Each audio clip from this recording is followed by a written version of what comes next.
দেশের বিভিন্ন স্থানের সভা সমাবেশ ও মানববন্ধনের আরও খবর জানাচ্ছেন আব্দুল হামিদ।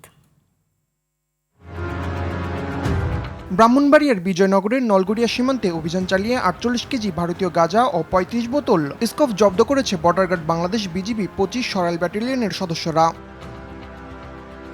মেহেরপুরের গাংনী উপজেলার চরগল গ্রামের একটি বাড়ি থেকে বোমা সাদৃশ্য বস্তু উদ্ধার করা হয়েছে। পরে গাংনী থানার কুমারীডাঙ্গা পুলিশ ক্যাম্পের সদস্যরা প্রাথমিকভাবে বস্তুটি নিষ্ক্রিয় করে। ঢাকার আশুলিয়ায় পৃথক ৩টি বিশেষ অভিযানে ২১০ পিস ইয়াবা ট্যাবলেট সহ ৭ জনকে গ্রেপ্তার করেছে ঢাকা জেলা গোয়েন্দা পুলিশ।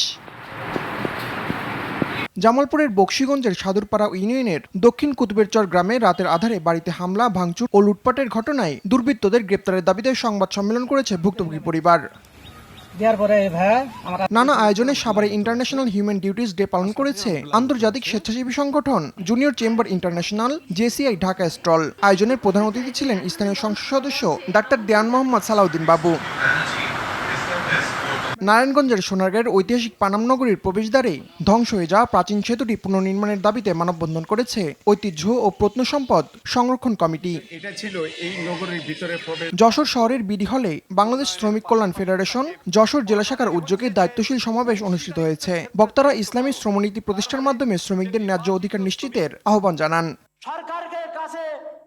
গান ও কবিতা আবৃত্তির মধ্য দিয়ে বর্ষার আবগাহন, অন্তরে বাইরে শিরোনামে ভোলার ড্রিমল্যান্ড শিশু পার্কে বর্ষবরণের আয়োজন করেছে ফাতেমা খানম কলেজের শিক্ষক ক্লাব।